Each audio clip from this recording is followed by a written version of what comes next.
বিয়ের পর একদিন মেয়ে তার বাবাকে চিঠি লিখলো। চিঠি পড়ছেন তার বাবা। চিঠিতে লেখা ছিল, বাবা, ফুলসজ্জা রাত্রিতেই আমি বুঝতে পারি আমার স্বামী আমাকে কতটা ভালোবাসে।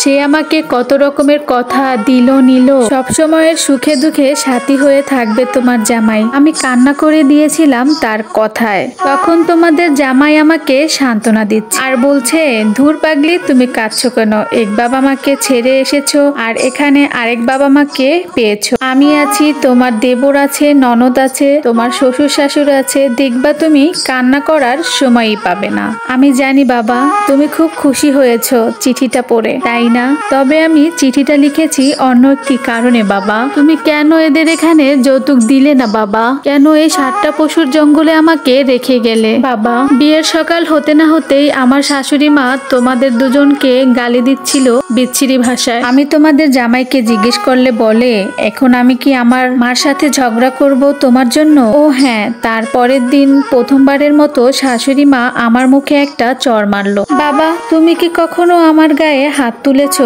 মা আমার গায়ে কি কখনো হাত তুলেছে? আমি কান্না করে তোমার জামাইকে সব বললাম। সে ওই দিনই সন্ধ্যার দিকে বাসায় ফিরেছে। তোমার জামাইকে সব খুলে বলার পর সে আমাকে বিচ্ছিরি ভাষায় গালাগালি করলো। এখন তুই কি চাস? তোর জন্য কি আমি আমার মাকে মারবো? সে আরো বলল, যৌতুকের টাকা দিয়ে দিলেই তো সব ঝামেলা শেষ হয়ে যায়। তোর বাবা মাকে কিছু একটা করতে বল।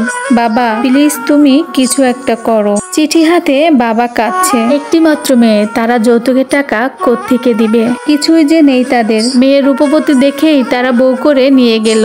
এখন মেয়েটাকে মারধর করছে। মেয়েটার জন্য পরানটা ফেটে যাচ্ছে। 1 মাস পর আবারও একটা চিঠি এলো। বাবা, কত দূর কি করলে? আমি এত মায়ের আর সহ্য করতে পারছি না। শ্বশুর নোংরা ভাষায় কথা বলে, শাশুড়ি যখন তখন গায়ে হাত তোলে। আমি সবসময় ভালো মন্দ রান্না করি, কিন্তু কিছুই তারা খেতে দিচ্ছে না। বাবা শোনো, তুমি যখন যৌতুকের টাকা নিয়ে আসবা তখন বড় দেখে একটা ইলিশ মাছ নিয়ে আসবা ও মাংস নিয়ে আসবা। এসব আমি এখানে রান্না করি, কিন্তু খেতে দেয় না। আমি যদি কখনো খেতে চাই তখন বলে, তোর বাবাকে কিনে আনতে বল, তারপরে খাবি। ও বাবা, বাবা কবে আসবা? কতদিন তোমাকে দেখি না বাবা।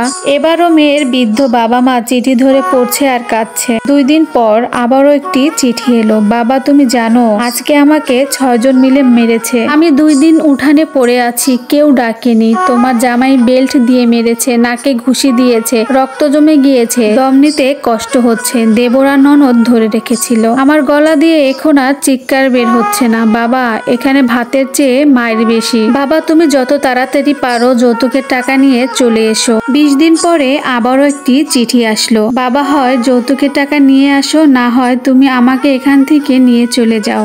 আমি আর মায়ের সহ্য করতে পারছি না। সারা গায়ে রক্ত জমে গিয়েছে। মেয়ের বাবা মেয়ের এত কষ্ট সহ্য করতে না পেরে তার ভিটা বাড়ি যতটুকু ছিল সব বিক্রি করে দেয়। মেয়ের বাড়ি যাচ্ছে সে বাবা। সে আজ খুবই খুশি।